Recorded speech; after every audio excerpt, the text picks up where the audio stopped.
And your triad is your eighth cranial nerve palsy, and your optic neuritis.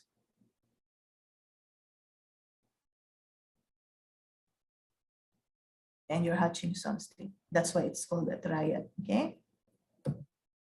So now let's go to your syphilitic antigens. Your syphilis or your treponema pallidum has 3 antigens.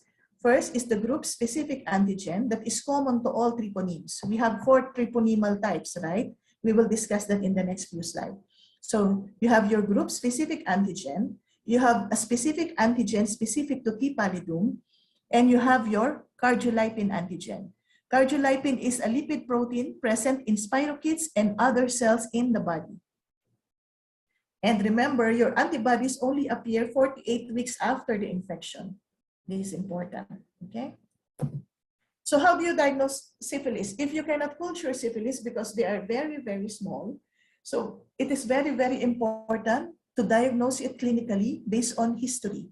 So if you have a patient who come to you having a history of syphilis, if it is a primary syphilis, it's very, very important for you to extract the sexual history. So include all sexual partner. This is very important for the MRCOG part 2 and 3, okay? Include all sexual partners in the last 3 months. For primary syphilis, for secondary and late latent, you have to include partners in the last 2 years. And for late syphilis, according to history, collect all previous treponemal serology, lifetime partners, and possibly children, okay?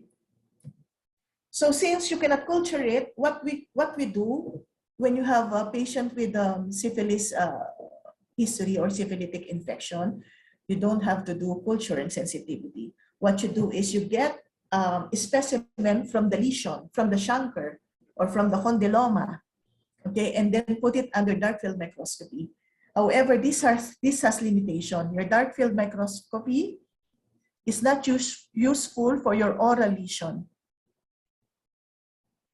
only for your genital, because it is not sensitive for the oral lesion because of your oral commensals, okay?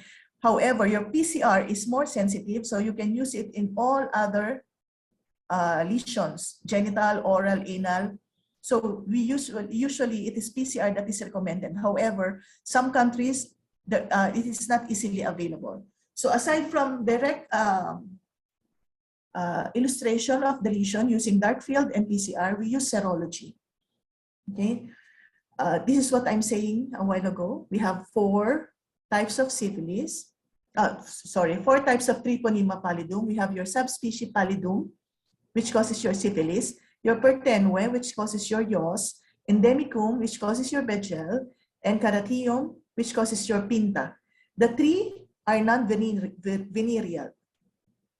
Okay, only one is venereal, causes your venereal disease. Okay, so we have 2 types of serologic tests. You have your non-specific or non-treponemal, to which your VDRL and your RPR belongs. And then we have a lot of specific treponemal tests. You have your immunoassay, you have your chemiluminescent assay, you have your heme agglutination assay, your particle agglutination assay, your fluorescent treponemal antibody absorption test, and your MHATP, your microheme agglutinin antibody, and your immunoblot. Okay. So let's talk about VDRL, because VDRL is very important. This is one of the 4 tests that you should do during routine antenatal checkup. So VDRL is your microflocculation semi-quantitative screening test that detects both your IgG, IgM, heterophil, and cardiolipin antibody. That's why this is what we call non-specific, because it detects everything. And remember, it can only be used on 2 samples, only your serum and CSF. So you cannot use VDRL to demonstrate lesions, okay? Demonstrate syphilis in your lesions. It is most sensitive in the 2nd stage, and the typical titer is 1 into 32, and less sensitive in the primary stage, which the typical titer is 1 into 16. So what is a positive VDRL? So you see here in the diagram, a strongly reactive VDRL is 1:8. Okay. So your positive VDRL is 1:8 or greater. If it is less than 1:8, it is weakly reactive. You have to repeat it. Okay. And non-reactive is 1:1. Your syphilis could also result into false positive and false negative VDRL test. Okay. So these are the following reasons why you will get a false positive VDRL and a false negative VDRL. Even your pregnancy or laboratory error. You can use your VDRL to assess serological activity. That means if your syphilis is active or not. So positive syphilis, as mentioned, is more than 1:8. If it is more than 1:16, it indicates active disease. But if it is less than, it does not exclude active disease, especially if the symptoms are present. Okay. So when do you have to repeat the screen? You should repeat it at 6 and 12 weeks if the patient is high risk, every 3 months if there's an ongoing risk, and 2 weeks after presenting ulcer, but your dark field microscopy and your PCR is negative. So this is important for the exam. Okay. Aside for assessing serological activity of the disease, you can also test VDRL to assess response to treatment. That means, so at initial visit, you check for the VDRL, and then you give the treatment with penicillin, and then you assess again using your VDRL titer, which is repeated after 4 weeks. Okay, remember, 4 weeks. And if the titer goes a 4-fold decrease, that means you have adequately treated the syphilitic infection. If it is less than 4-fold, then you have to repeat the treatment. 4-fold means if you have 1:32, and then the repeat test becomes 1:4, it is more than 4-fold, right? Or 1:16, and then it becomes 1:4, then it is adequately treated. Okay.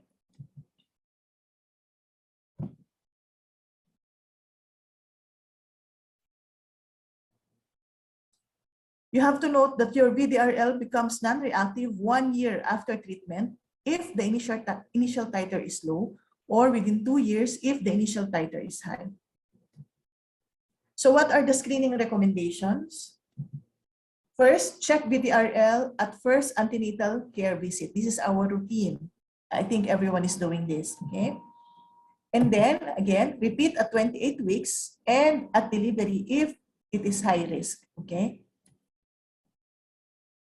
This is for your pregnant patient. Oh my God, wait.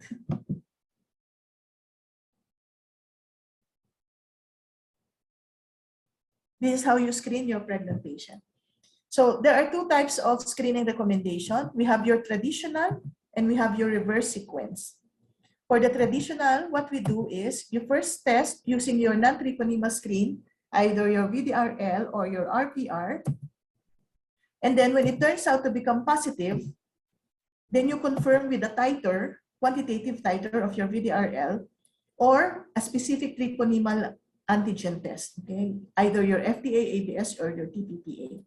For the reverse sequence, what you do first is you use your immunoassay, your EIA, and then when it turns out to be positive, then you will do your titer, and then again, your treponemal FDA-ABS antigen. So just notice, when you use a specific treponemal test here, the second treponemal test should be different from the first one that you use, okay? So what is the BASH recommendation? What do you think is the BASH recommendation? Does the BASH recommends the traditional or the reverse sequence? Well, BASH recommends the reverse sequence, okay? They use first the EIA, and this is category 1B recommendation. If it turns out positive, you have to, it's mandatory to use your VDRL titer, and this is category 1A recommendation. And you do a confirmatory test, treponemal test, that is not FDA-ABS. That means BASH doesn't recommend using fluorescent treponemal antibody, but they recommend TPPA. This is grade 1B recommendation. Okay. So what after, now that you have tested positive for your syphilis, your result came out positive, how do you interpret? This is a very important slide, okay? How do you interpret your serology? So your treponemal test turns out positive, and then a confirmatory test is positive, and your titer is more than 1.8. This is truly positive, and you have positive IgM. This is diagnostic of your early syphilis, okay? If your initial treponemal test is positive, but your confirmatory is negative, and your IgM is negative, this is biological false positive reaction.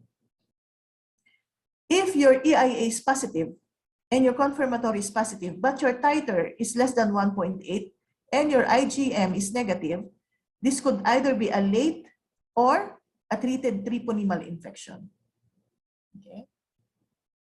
So remember this, very important in the exam point of view for part 1, part 2, and part 3 MRCOG.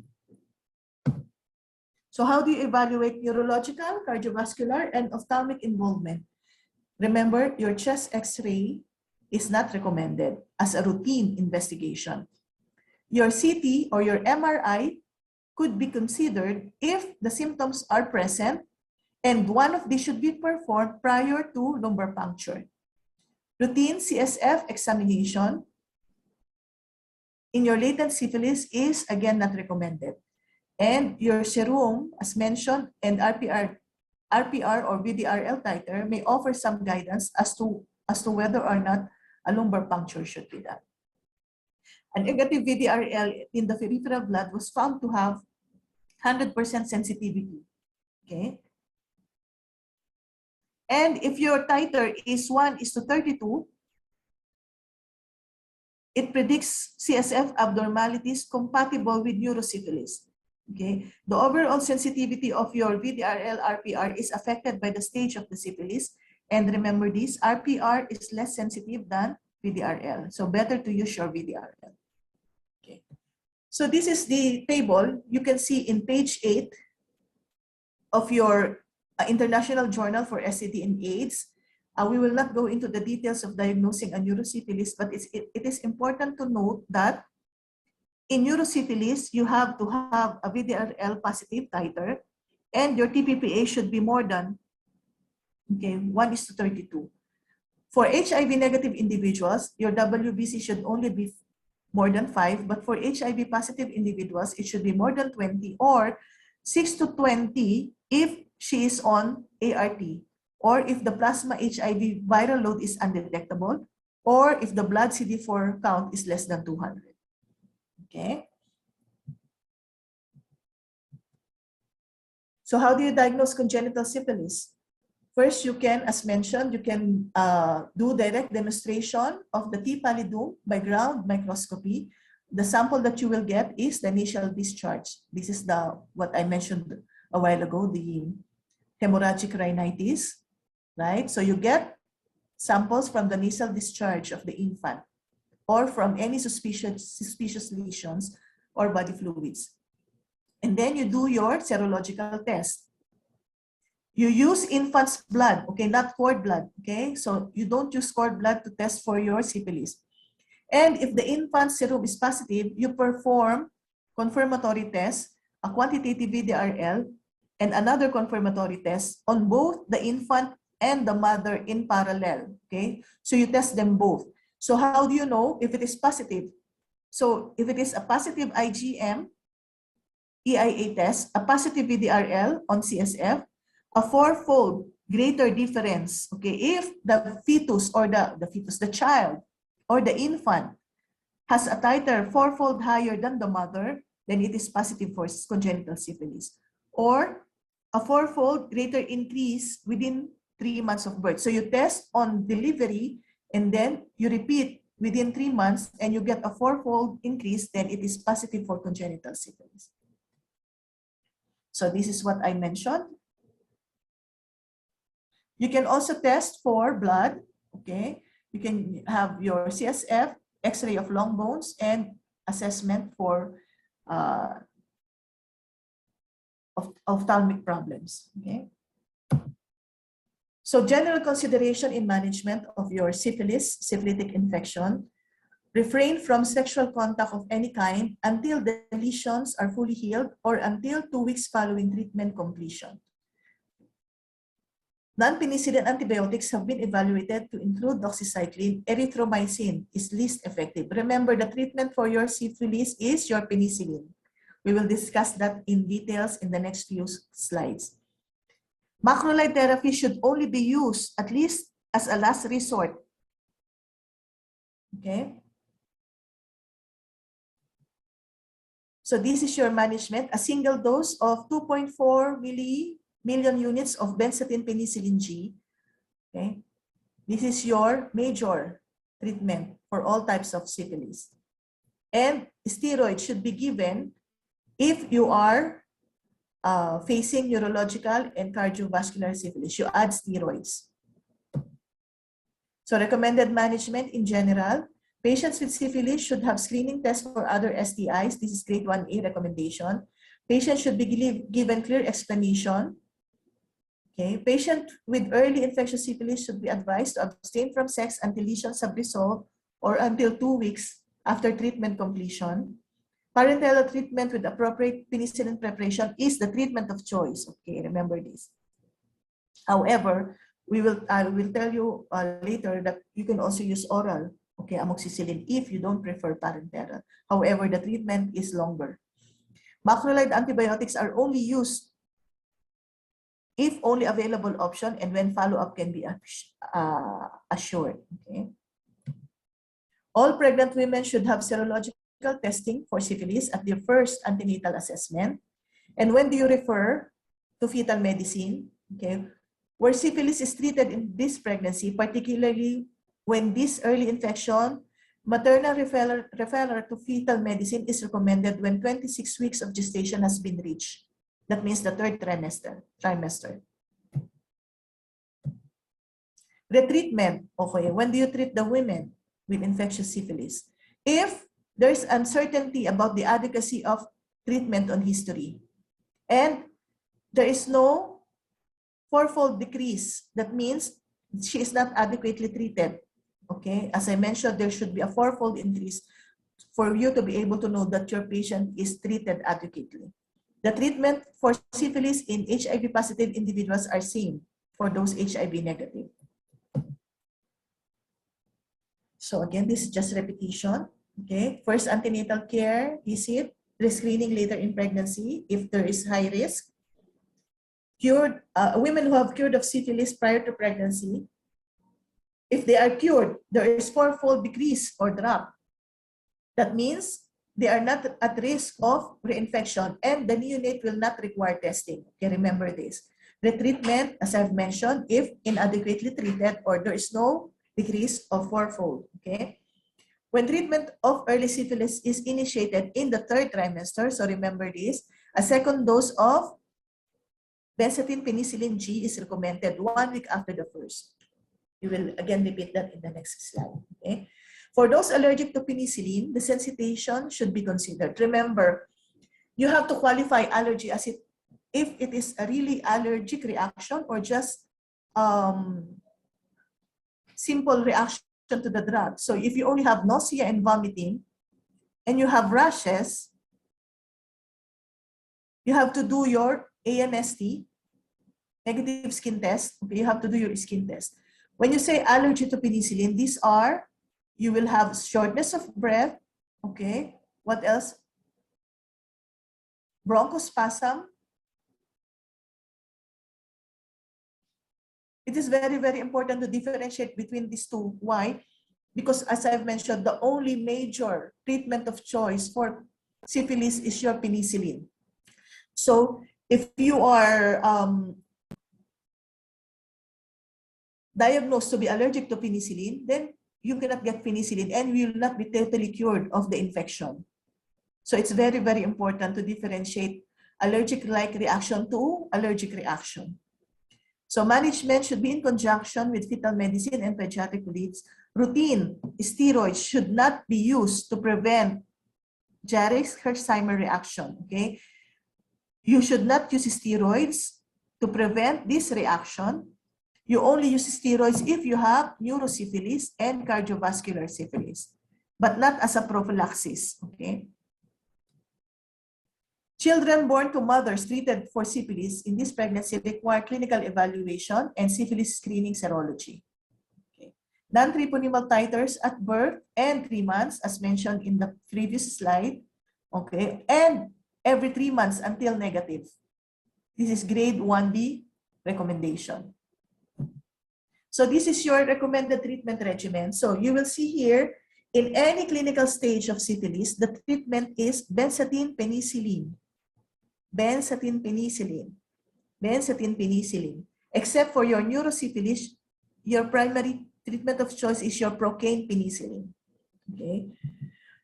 For pregnancy, the early treatment of early syphilis in pregnancy is also benzathine penicillin, single dose in the first and second trimester. When maternal treatment is initiated in the third trimester, a second dose 1 week apart. Okay, this is for your early and secondary syphilis. So if we are going to make a table, this is your first trimester, this is your second, this is your third trimester, this is your first and second. So if you have your early, secondary, and early latent, you have benzathine penicillin G, 2.4 million units, okay, single dose, IM, single dose. But if it is in the third trimester, you have benzathine penicillin G, 2.4 million units IM, and then repeated after 1 week, second dose, same dose after 1 week. If you have your late latent or your tertiary, you have your benzathine penicillin G, 2.4 million units IM, every 3 weeks times 3 doses. And this is true also for your third trimester. So that means for your latent tertiary syphilis, any trimester, you will have to give 3 doses of every week. Every week. For 3 doses, a total of 3 weeks, okay? Every week for 3 doses in any trimester if you have late latent or you have your tertiary. So this is the update in your TOG article 2020, July. So this is what is written in your BASH guideline. And this is what is written in your TOG article. It was only for the first, second, for early, secondary, and early latent, they have the same recommendation. But for tertiary, in TOG 2020, you have your every week dosing for a total of 3 doses. Okay? So how do you manage sexual partners? Okay. Sexual partners within the last 3 months should be notified as the incubation period is up to 90 days. Okay.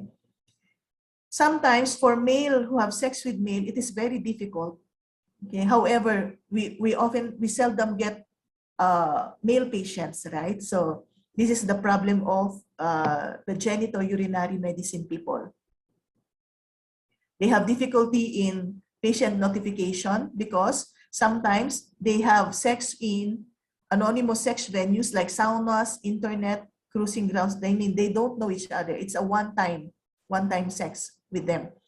So the notification of the partners is difficult. However, we are not concerned with that because we only get female patients, okay? So what we have to do is to screen the partner of our female patient up to the last 3 months, okay? And then individuals who are sex contacts but are asymptomatic of early syphilis should be offered treatment or rescreening 12 weeks after the last exposure. Okay, so that ends our summary for syphilis. This includes your BASH guideline, your International Journal for AIDS, and your TOG article of July 2020. So now let's go to a few questions. This is how we conduct live session, as I've mentioned to you. We make summaries from all different resources, and then we give several questions from different resources also. So we have here a 34-year-old woman who just returned from the UK following a missionary work in the northern part of South America. She is delighted to be pregnant and presents for booking at 12 weeks. After counseling, she agrees to have routine blood investigation, including screening for syphilis. The results returned as follows. She is reactive for the VDRL, Part-T PPA non-reactive, FDA ABS non-reactive. Okay. So can you tell me, you can write in the chat box, can you tell me D. the answer? D. So some says D. Any other answer? Okay. Everyone says D. I got you here. The answer here is B. You know why? Because what is positive here is your VDRL. Remember, I told you your VDRL is positive in your latent phase. And the rest would be negative because it is in hibernation. Okay. How do you differentiate diagnostic latent phase and likely biological false positive? Remember, I told you in the table, if it is likely biological false positive, what will be positive is your enzyme immunoassay. Okay, and the rest will be negative. Here, your confirmatory tests are all negative. Let's go back to that table again. See here, if it is biologically false positive, what will be positive is your EIA, not your VDRL. Okay, if only your non-treponemal assay, your VDRL, or your RPR, this will be positive in your latent syphilis. Okay, and the rest will be negative. So you have your reactive VDRL, you don't have any symptoms, but you turn out to be positive with the VDRL and the rest are negative, so it's latent. If it is biologically false positive, what is positive is your enzyme immunoassay and the rest are negative. See here, the VDRL or the RPR will be negative. These are your biological false positive. Is this clear? The differentiation? Clear? Anyone? Yes or no? No one's answering now.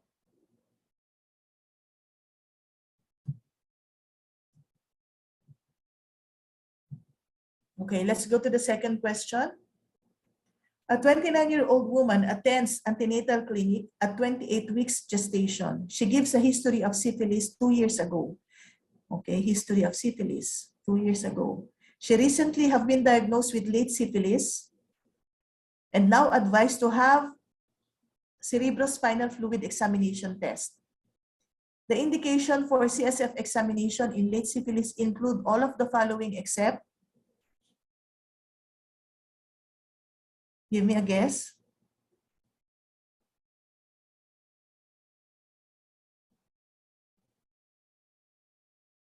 Don't be afraid to answer. That's why we are here, to clear confusions, to clear concepts.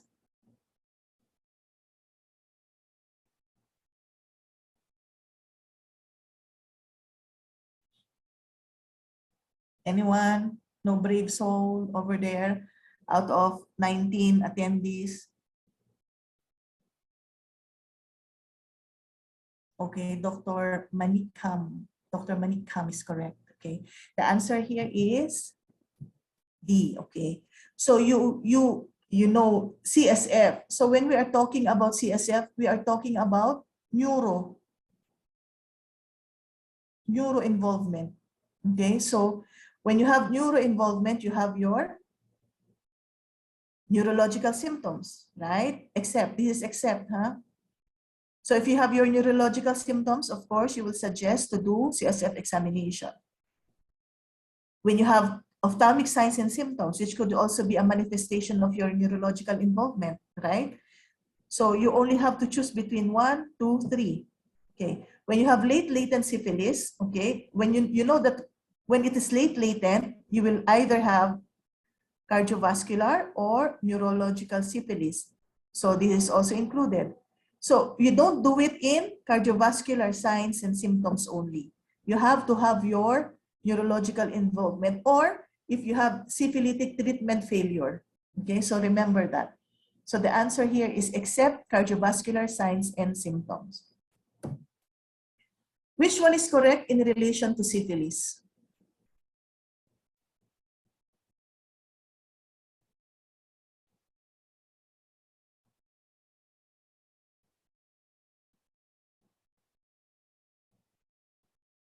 Identified preferentially by culture of genital ulcer, exudate in artificial media. Is this correct?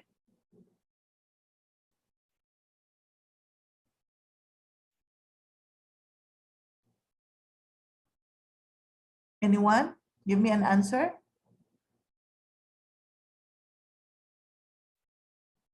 Okay, very good. E. So yes, the answer here is E. Okay, so everyone got the correct answer. So identification by culture, as I said, is not being done because your syphilis cannot be cultured. Okay, dark field microscopy of genital ulcer or your chancre is diagnostic. Remember that when you can directly demonstrate treponemes by dark field microscopy, then it is diagnostic. Okay. So that make this wrong. Antibacterial treatment in early pregnancy does not prevent congenital syphilis. Of course, this is wrong. You know that syphilis is treatable. The problem with syphilis is if it is not adequately treated, so it will go to your latent phase, right? And then you can have reinfection. Remember, syphilis doesn't provide you lifelong immunity. No lifelong immunity. That means you can go into remission and you can get reinfected. Okay, so primary syphilis is associated with mucocutaneous rash. Wrong, because this is your secondary, right? This is the sign of your secondary. It should be chancre. And then secondary syphilis is associated with generalized lymphadenopathy. This is correct because it's generalized. When you say regional or localized, this is your primary. This is your primary syphilis. Okay, so just hold on. You have any other question regarding syphilis? Is it now, the concept is now clearer? I am free to answer questions if you want.